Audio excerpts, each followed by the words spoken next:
Bismillahirrahmanirrahim. Assalamualaikum warahmatullahi wabarakatuh. Waalaikumsalam warahmatullahi wabarakatuh. Bersyukur kepada Allah dengan mengucapkan Alhamdulillahi Rabbil Alamin. Selawat kepada Nabi dengan mengucapkan Allahumma salli ala Sayyidina Muhammad wa ala ali Sayyidina Muhammad. Ma'asyiral muslimin rahimakumullah. Pada kesempatan kali ini izinkan kami menyampaikan sebuah surahan yang kami berjudul pentingnya berbakti kepada kedua orang tua. Ma'asyiral muslimin, di awal surahan ini mari kita beri dasar hukum surahan kita pada hari ini dengan surah Luqman ayat 14 yang berbunyi, A'udzubillahi minasyaitonirrajim. Bismillahirrahmanirrahim. Wa wassaynal insana biwalidayhi hamalathu ummuhu wahnan ala wahni wa fisaluhu fi amaini anishkurli wa liwalidayka ilayyal masir. Shadaqallahul azim. Berselindung aku kepada Allah dari godaan syaitan yang terkutuk dengan menyebut nama Allah yang Maha Pengasih lagi Maha Penyayang. Dan telah kami perintahkan kepadamu untuk berbuat baik kepada kedua orang tuamu. Ibunya telah mengandungnya dalam keadaan lemah yang bertambah-tambah dan menyapihnya selama 2 tahun. Maka bersyukurlah kepadaku dan kepada kedua orang tuamu, hanya kepadakulah tempat kembalimu. Ma'asyiral muslimin, pada kutipan ayat tersebut maka jelaslah bagi kita bahwasannya kita umat manusia tidak memandang suku, tidak memandang ras, tidak memandang agama, tidak memandang suku. Terkhususnya seluruh umat manusia diperintahkan oleh Allah untuk senantiasa selalu berbakti kepada kedua orang tuanya. Di sana ada kutipan kalimat wa wassaynal insan. Seluruh umat manusia diperintahkan di sana. Dalam ayat tersebut juga dituliskan bahwasannya ibu kita mengandung kita dalam keadaan yang lemah dan bertambah-tambah.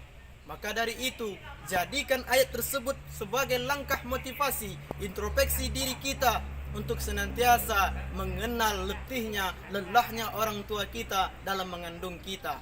Kenapa dimaknai mengandung lemah yang bertambah-tambah di sana?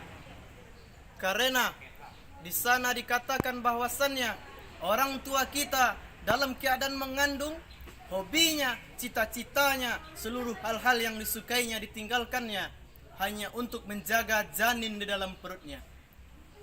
Dalam ayat tersebut juga dikutipkan bahwasannya orang tua, ibu kita menyapih kita selama 2 tahun. Apa yang terjadi? Apa maknanya di sana? Apa makna dalam orang tua menyapih selama 2 tahun? Yakninya menyusui kita selama 2 tahun paling lama. Kenapa dikatakan demikian? Menyusui selama 2 tahun. Kenapa? Di sana dikutipkan dalam Al-Quran, dikarenakan adanya suatu unsur yang dibangun oleh Allah supaya manusia bisa mengingat dan mengintrospeksi bahwasannya lelahnya orang tua kita dalam mengandung dan melahirkan itu sangatlah berat. 2 tahun menyusui. Dalam fase menyusui itu adalah hal yang sangat berat bagi ibu kita. Kenapa sangat berat? Ketika ibu kita mengonsumsi makanan yang haram, maka yang keluar, yang anak tersebut menyusui ibu tersebut sudah termasuk mengkonsumsi hal yang haram. Maka hal itu harus dijaga oleh ibu. Kesukaannya yang biasanya dia suka makanan sedap, sekarang hanya makanan sederhana, hanya untuk menjaga kita bayinya. Selanjutnya di sana juga dikatakan dalam surah Luqman tersebut bahwa kita diperintahkan oleh Allah untuk senantiasa bersyukur kepada Allah dan bersyukur kepada kedua orang tua kita. Kenapa di sana dikatakan demikian? Ada kaitan besarnya dengan suatu hadis yang berbunyi, ridallahu wa ridaul walidain, suftullahu wa suftil walidain. Ridha Allah tergantung kepada ridhonya orang tua dan murkanya Allah tergantung kepada murkanya orang tua. Kenapa makna ayat tersebut dituliskan bahwasannya bersyukur kepadaku dan bersyukur kepada orang tua kita? Kenapa diperintahkan demikian? Karena bersyukur kepada Allah karena kita dititipkan kepada ibu seorang malaikat tanpa sayap. Lalu kenapa disuruh bersyukur kepada kedua orang tua? Karena ibu kita mengandung, melahirkan, membesarkan, merawat, menjaga kita, itu merupakan hal yang patut disyukuri dan merupakan hal yang patut kita jadikan motivasi untuk kita bersama untuk senantiasa patuh, taat dan berperilaku baik kepada kedua orang tua kita. Maka dari itu, kesimpulan yang dapat kita ambil dari surah tersebut adalah, kesimpulannya kita ambil dari surah Al-Luqman ayat 14 tadi. Yang pertama, yakninya mengandung dalam keadaan yang lemah, yang bertambah-tambah.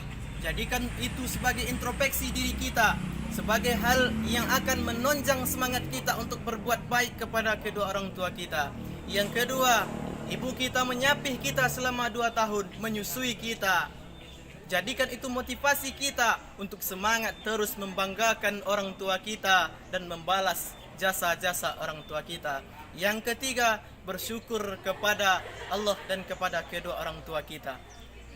Jadikan ayat tersebut sebagai cambukan atau hal yang patut kita jadikan motivasi untuk selalu taat dan berbuat baik kepada kedua orang tua kita. Tidak lain dan tidak hanya itu, di terakhir kalinya Allah mengucapkan bahwasannya hanya kepadakulah tempat kembalimu, kata Allah. Apa maksudnya? Yakninya awalnya Allah menciptakan kita, meniupkan ruh ke dalam perut ibu kita. Ibu kita melahir, merawat, membesarkan kita, lalu akan kembali kepada Allah.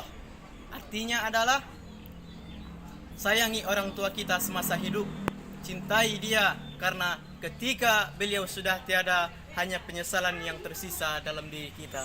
Mungkin hanya itu yang dapat saya sampaikan. Terlebih dan terkurang saya mohon maaf. Jikalau ada kata-kata yang tidak terletak pada tempatnya, kami mohon maaf. Wassalamualaikum warahmatullahi wabarakatuh.